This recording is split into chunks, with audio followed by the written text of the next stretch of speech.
felt it would give us the best access to the strongest possible group of senior insurance decision makers. Insurtech Insights is a must-do conference, I think, for the network that is built here.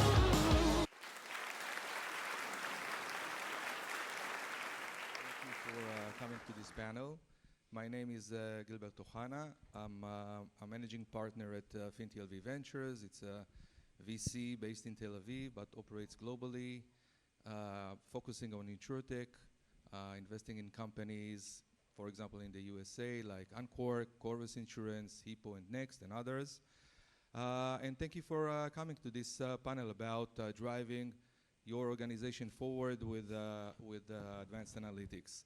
We have here an esteemed panel, and I'll ask first, for each one to introduce themselves and the company, and maybe a little bit about the experience you have in the industry.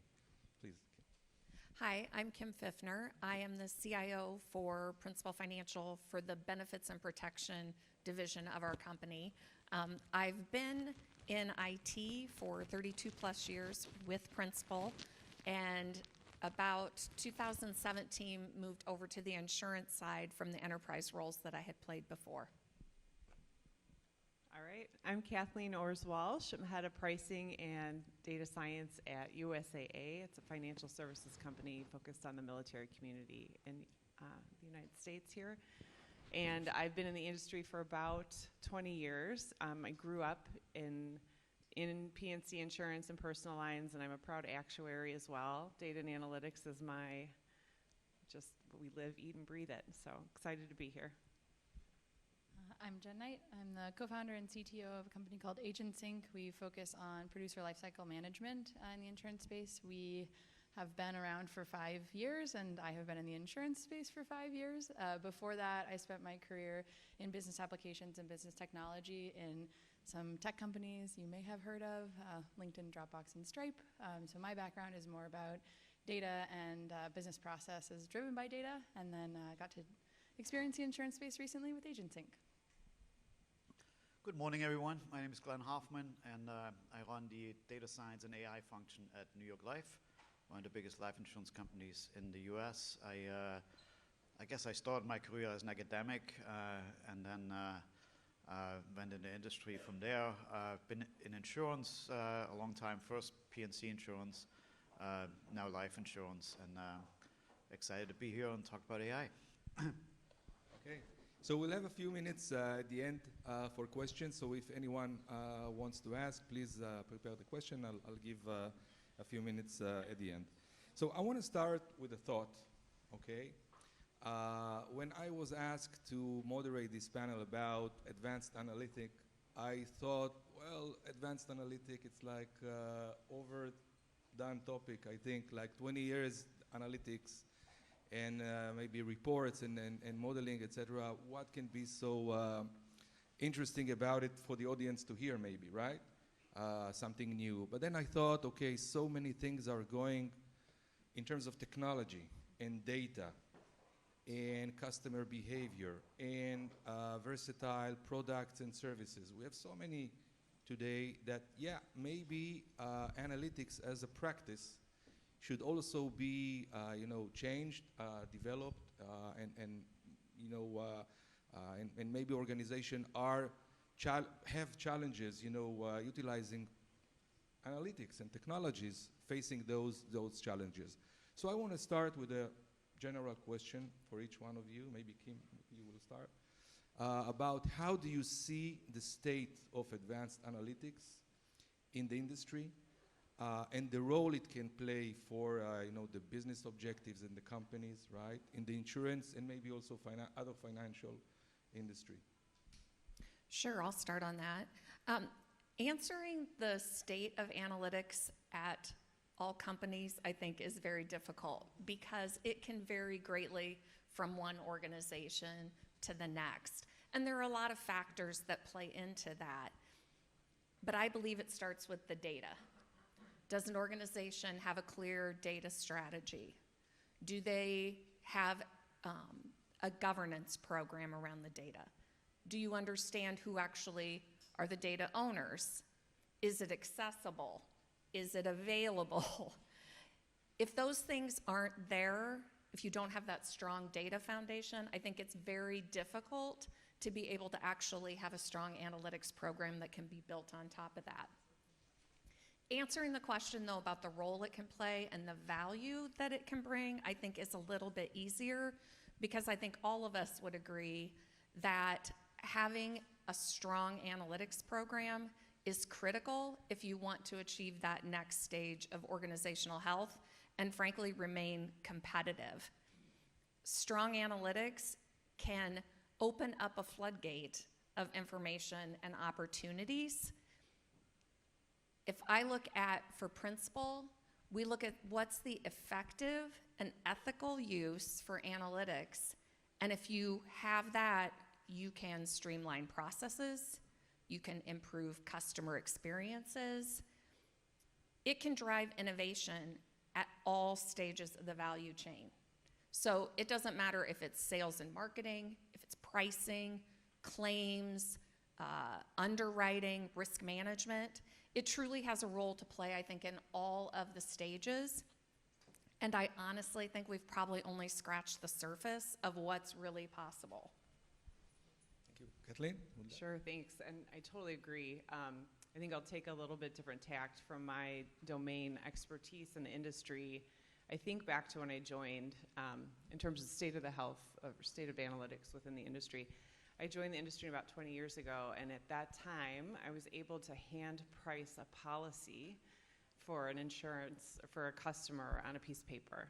I had a couple pieces of information about where they lived, what they drove, their age, gender, marital status, and I could calculate a premium.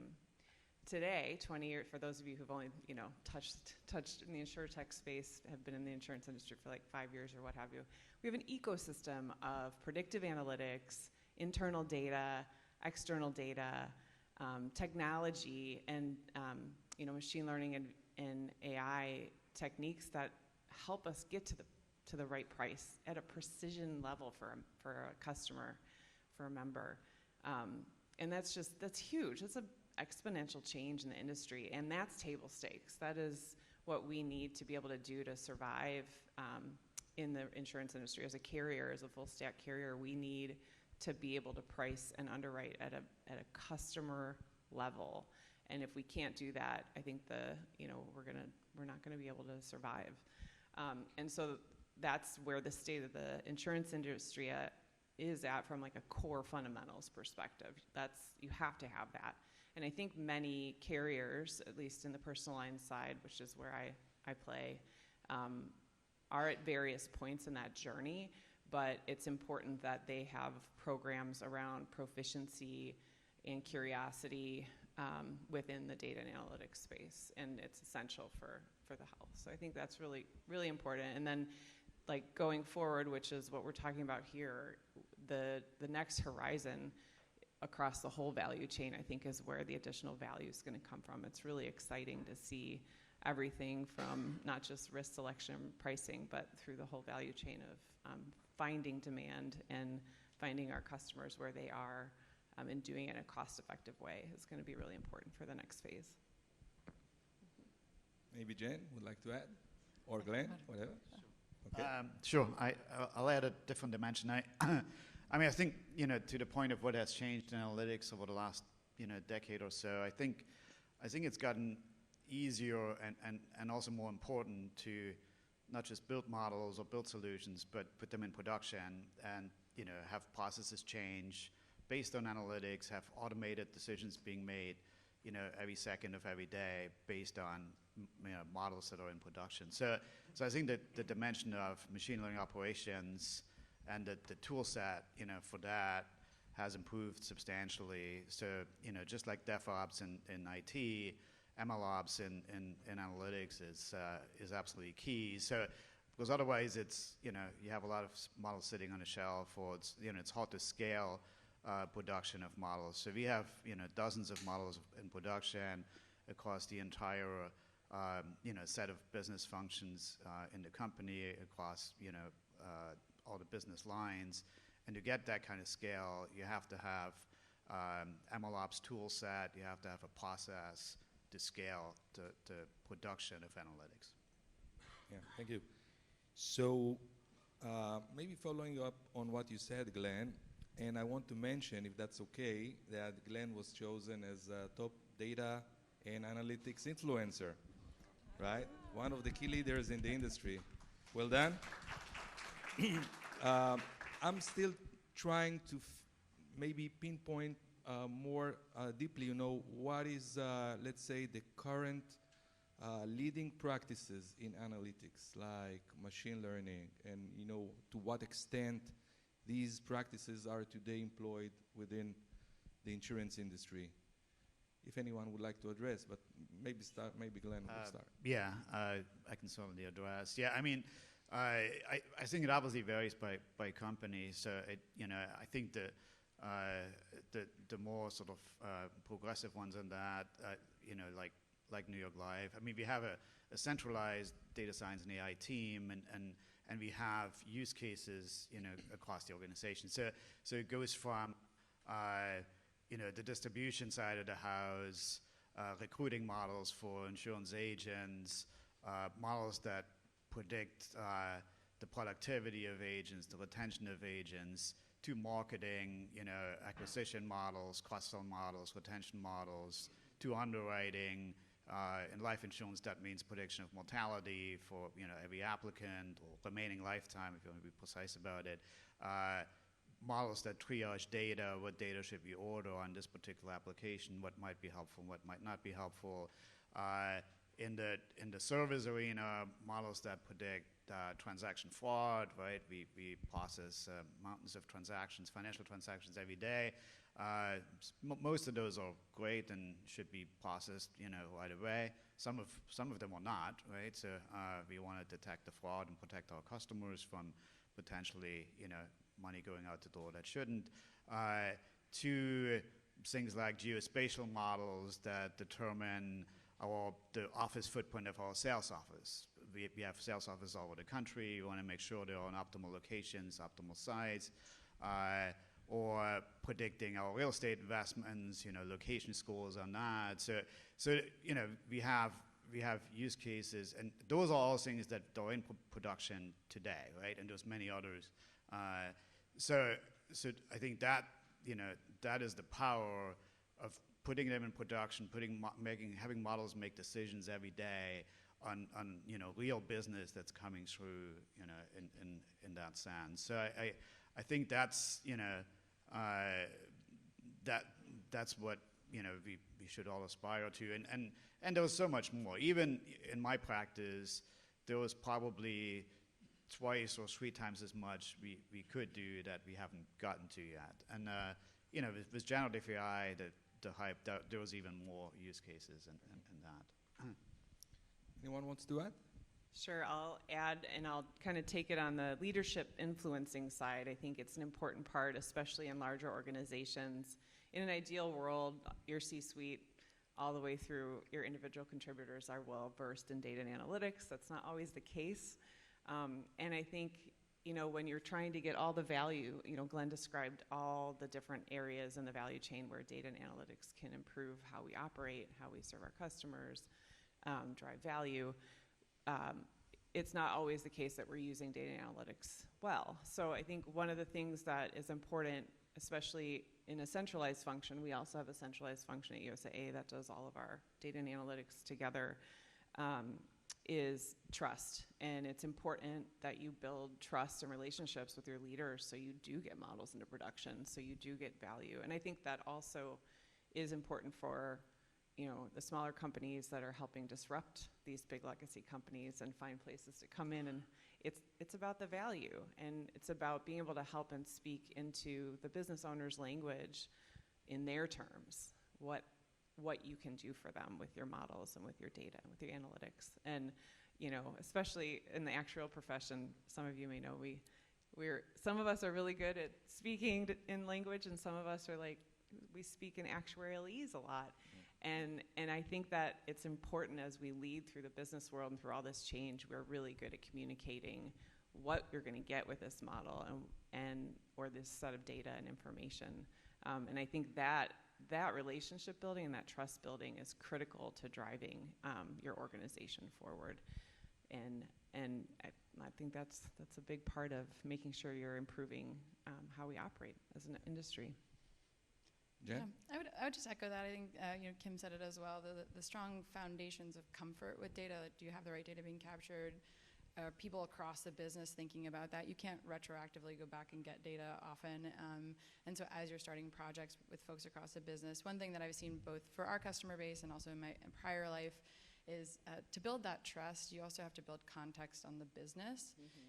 And one of the most challenging things that I've seen is when someone comes in with a very powerful model, but it's pointed at the wrong thing, or they're not able to bridge that gap with the business because they haven't brought the business along in terms of those strong foundations. I know your data, I know what you're trying to achieve, I can speak your language, now I can show you with this advanced tooling how to get there faster and then create a larger dialogue around it. So I think a lot about it. For us, we're focused on the business process side, which is often, I think, a little bit lagging in terms of getting the support from an analytics team, and then sometimes can have a little bit of a different bridge of really understanding what you're trying to solve. So just echo that kind of sentiment of really knowing which groups are where, how you've supported them in the past, kind of their literacy on the topic, and then making sure that you're doing that thoughtful bridge as opposed to showing up with what can be kind of a scary technology and saying, well, here's what my model says, what do you think about it, right? There's a whole process that gets you there.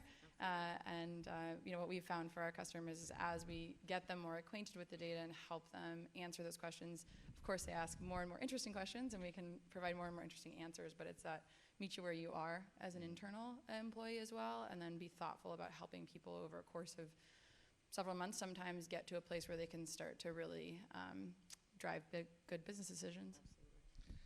Can I add one more thing to that? Sorry.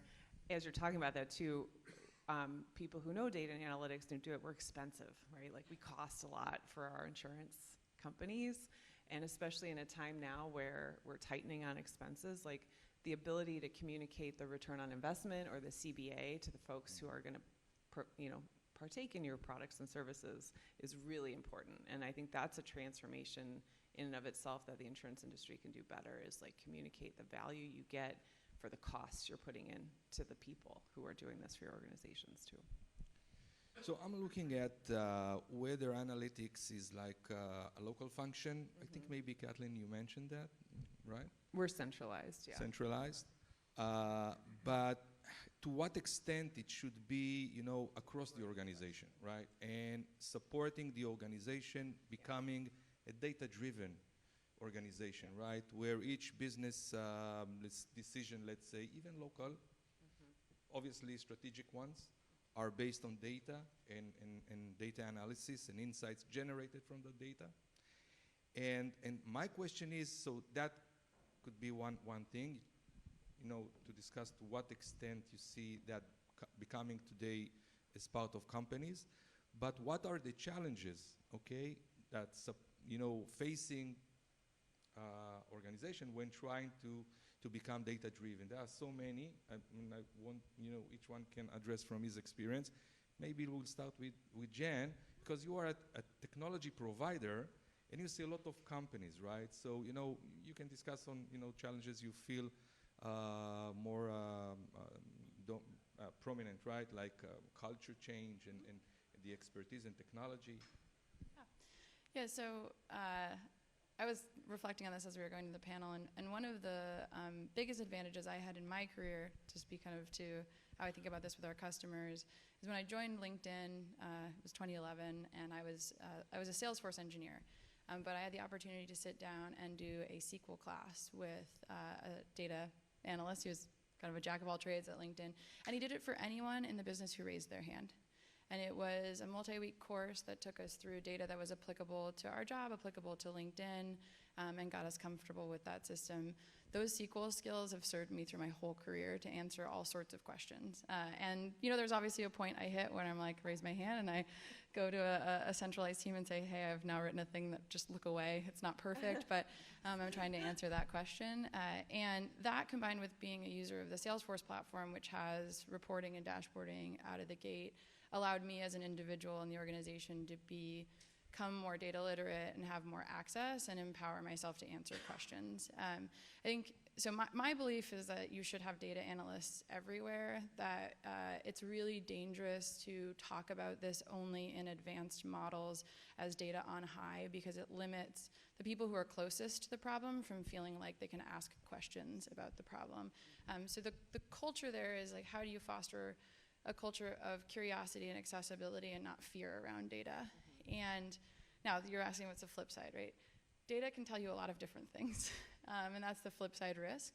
And so the places that I've worked, and when we work with our customers, we're doing, I think that the best job of encouraging that culture is helping people ask questions that can be answered by data from the top down, reinforcing things around data, not emotions, getting to facts, right, as a practice, and then creating a space and a support mechanism that says, hey, you can get started, but when you get to that edge, raise your hand, or when you need feedback, here's how I'm going to give you that feedback in a way that encourages your learning versus says, actually, maybe you shouldn't have touched that data set, you should have handed it to this other group. Because that's where you start to build that trust flywheel of, I can take my team from whatever, 0 to 1, 1 to 2, and now, oh cool, now we have an opportunity to talk to a specialized team who can help us build a more advanced model. And when we're talking to them, we're speaking about it from a data frame versus purely that business problem statement. So that's, through a couple places I've been in, as for our customers, we try to build a culture of awareness of accessibility to data. I also think that that's something that today we have an advantage of is, really great platforms. And like I said, I'm mostly in the business application space, but they should be providing you that data. If you have a platform that isn't, it's not your problem, it's a platform's problem. And so kind of retraining that idea of, well, I can't see it, to, hey, how do we get to a place where we can get our benchmarks? And then how do we think about refining that has been really key.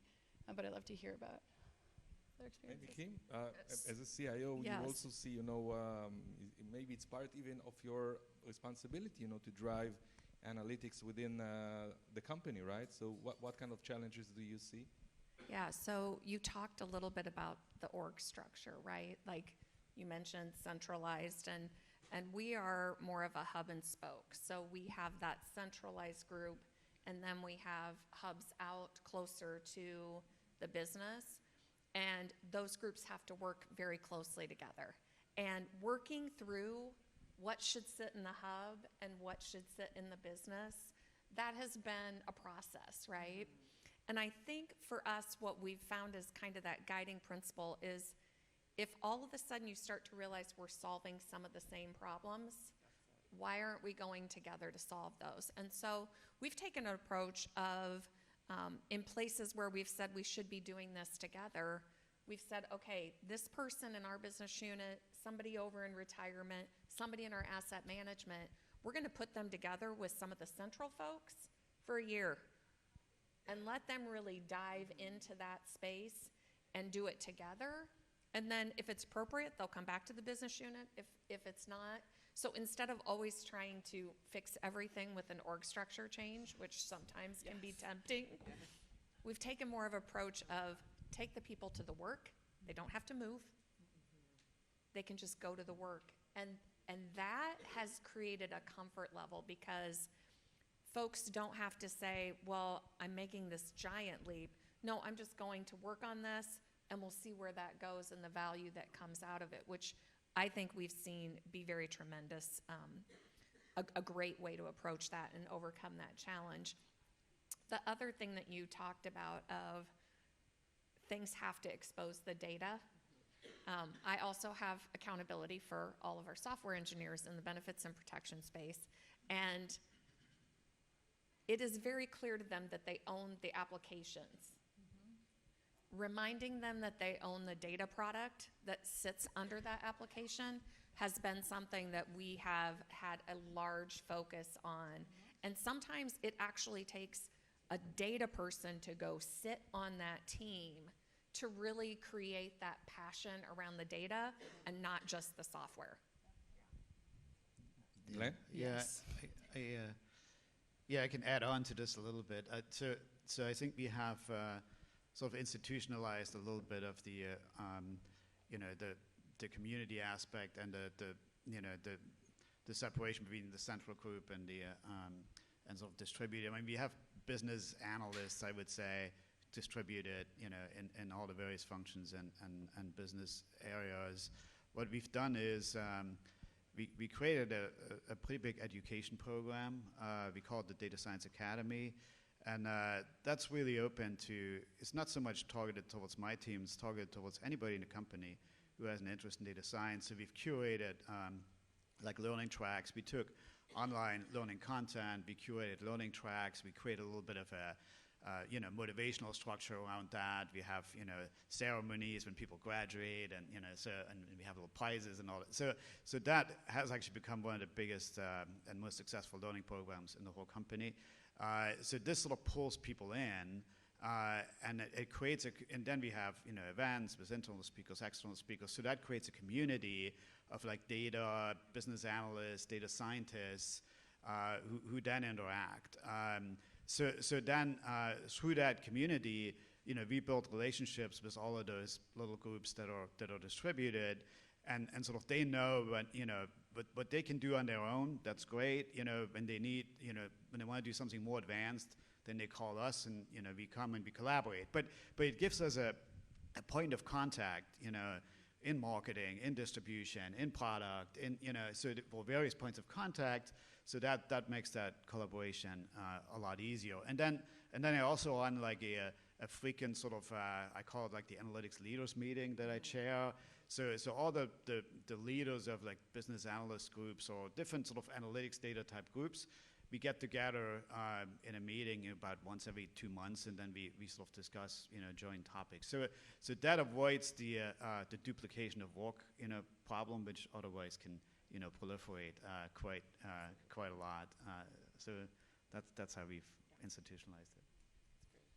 So something that comes to my mind now is, I want to understand to what extent you feel that certain functions of analytics should be in the company, and in what cases maybe you reach out and work with companies outside of the company that provide data modeling, risk analytics maybe, other kind of fraud detection maybe, So there are, because I'm working with startups who develop their own models, and it's interesting to me to understand, to what extent you feel you can import, right, capabilities from other companies that sometimes may be of a black box to you in a way, and what capabilities you feel should be inside the company, because there is always the talent,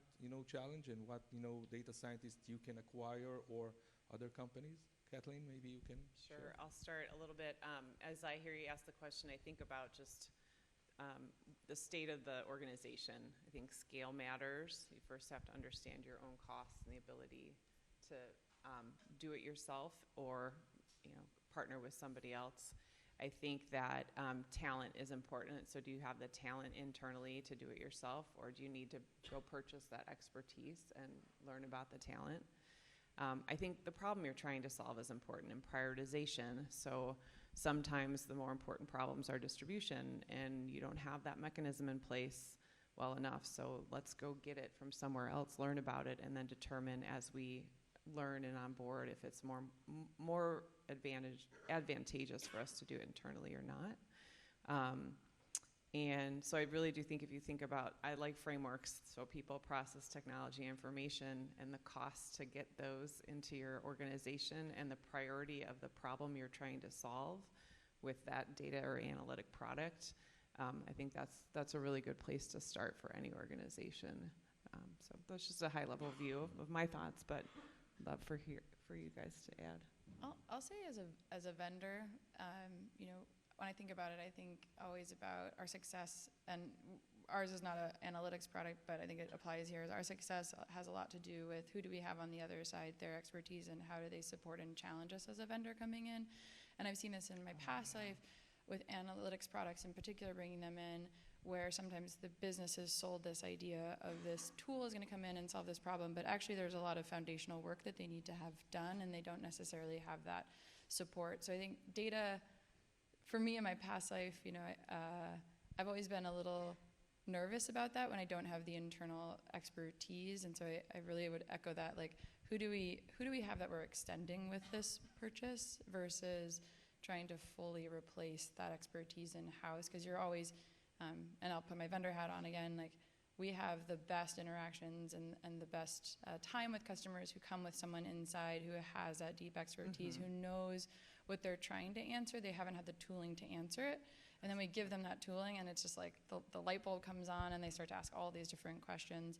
And so that's, I think, my reaction to it, I always encourage, make sure you've invested in that group of people who will really help bring this to life, and you're using it as an accelerant versus a replacement. Absolutely. I think that's Yeah, really fair. I love that about it has to be a partnership. It's not really an either or in that situation. I think this is a space where insurtechs can really extend the capabilities of an organization fairly quickly, but it's not magic, right? No. And so sometimes I've heard folks say, oh, well, we won't need anything from IT.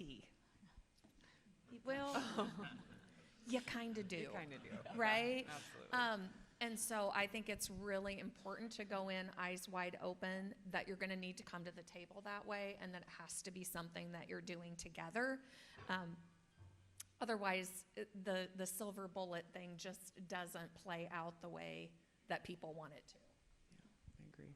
Yeah, I mean, I would say, I mean, the startup innovation culture and the insurtechs is, can be a great catalyst. I mean, I probably talk to at least one, probably several startups every week to see what they're doing, see what's out there, what their ideas are. We have several vendor scores that we do use in-house, some of which are an input to our models, some of which are directly the model that we use. So I think the key aspects there are definitely IT integration, which can be somewhat non-trivial and does require some intense security review and whatnot. So that's pretty key. The other aspect is governance, right? Because as an insurance carrier, we are responsible for our models and the governments and our model. It doesn't matter whether but the models we use, not necessarily the models we build. So it doesn't matter whether that model was built by a vendor or we built it internally. We are responsible for the governance, towards regulators. We cannot sort of delegate that responsibility to the vendor.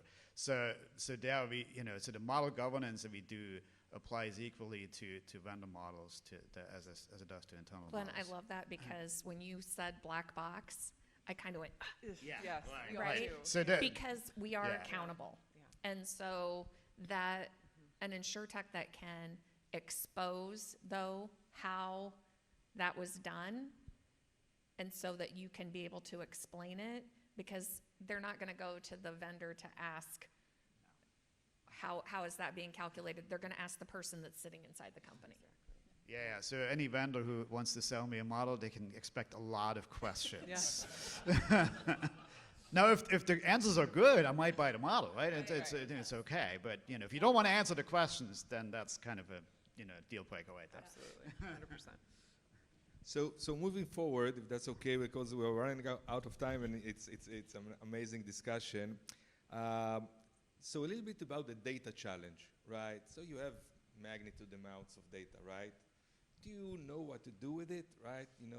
Where the data resides in the organization, how to map it. Is it clean enough? How you validate the value of the data, right? The accuracy of data. In overall, data management and governance strategy. So how do you address that kind of a challenge over, such a huge organization with tons amount of data? Kathleen, maybe you want to share? Sure. We're actually in the tail end of a replatform of our data infrastructure, and it's given us a lot of lessons learned. And in terms of managing data, we've actually had to go through some pain points where we had gotten to a place where, a legacy company, we just had our 100th year anniversary last year, and our data assets had grown, and people talk about the spaghetti plate of data, right? There's just tons of different assets. They don't all connect, and we're trying to figure out how to go forward. And in doing the replatform, we had to take stuff away from the business, which was hard. It was hard for us to live through like the pain of not having all the little things that we need. Now, the cost of having all those little things we need is probably too much, right? You probably get to a place where you have more than you need, and you have to rethink, how do we go forward and maintain a more healthy waistline when it comes to our data assets and our governance and the infrastructure around it.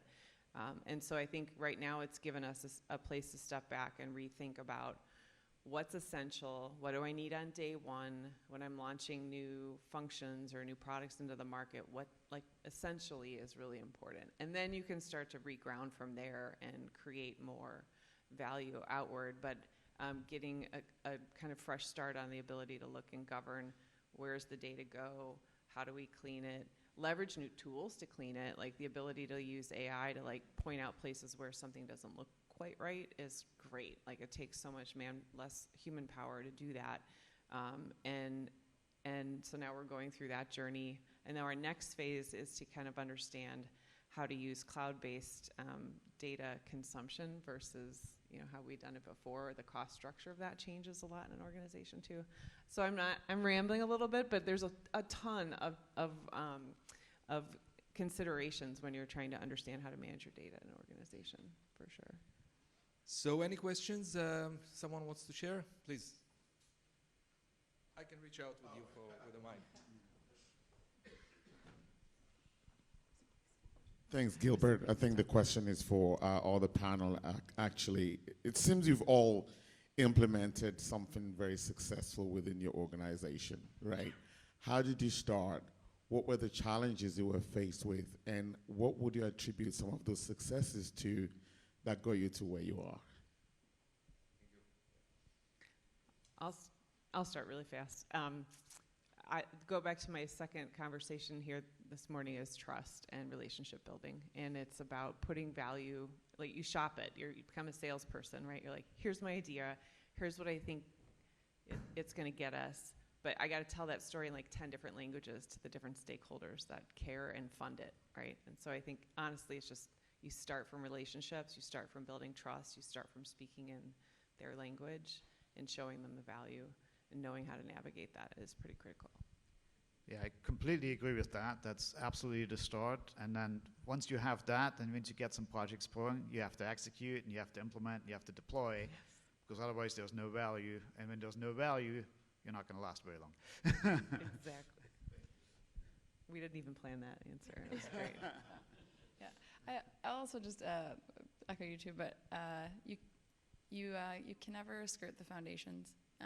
One of the fun parts about starting a company and having seen some of the consequences as you scaled up and having to replatform or having to have the business catch up to the support that was given to the product side of the house at prior companies. And you can have trust at the start that gets kind of eroded over time because some of the things around those foundations of governance of the data, quality of the data, exposure of what was happening. I inherited some internal black box models and internal black box data in some prior roles, and it was really difficult for my consumers to use. So within AgentSync, we're a smaller company, but we have a data labs team. They have their foundations, they have lineage on the data, they have a way to expose that to the customer from almost day one. Now there's a balancing act of not over-investing in that, but we thought a lot about what do we need to do today so that 6, 8, 12 months from now, as this data gets more complex, we can retain that trust and confidence in it.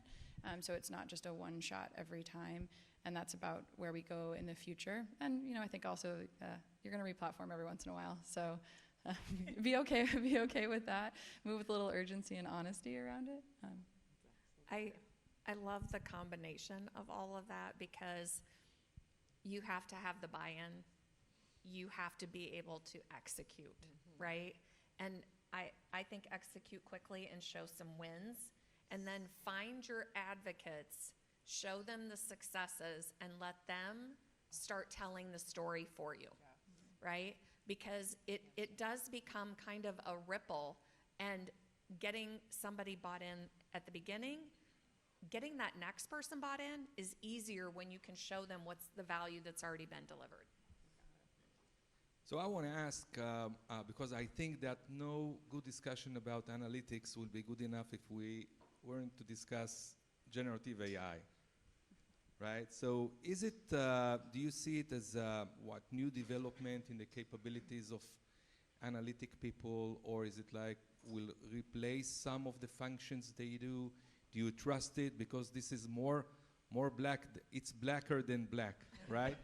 It's blacker than black. Any thoughts on that? I mean, sure. I mean, to me, it's sort of fascinating that I think, you know, in the last few months, this has hit the public conscience, right? Because, I mean, transformers models are not exactly new. They're several years old. You know, GPT didn't start with GPT 3.5. It started with GPT or GPT-1, if you want, which is several years old. So those of us in the field have been following this for many, many years. Also, neural networks were big in the 80s. You know, one of the many things were big in the 80s.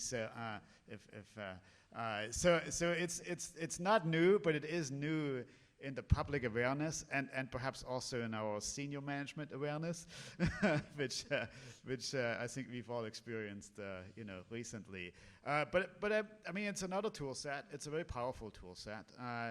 And there are definitely many use cases. Now, I think it's also a very expensive tool set. So, you know, I mean, obviously you know, writing a poem and, you know, just using the public version, that's not expensive. But serious business use cases that involve your own company's proprietary data, you know, either through a serious amount of prompt engineering or fine tuning or, you know, or rebuilding models, God forbid, you know, that gets very expensive both in the actual building, in the compute, in getting the data, in the change management, in the training, in the deployment, you know, retraining of users. So all that adds up to a lot of money very, very quickly. So you want to be careful what use cases you want to apply that to.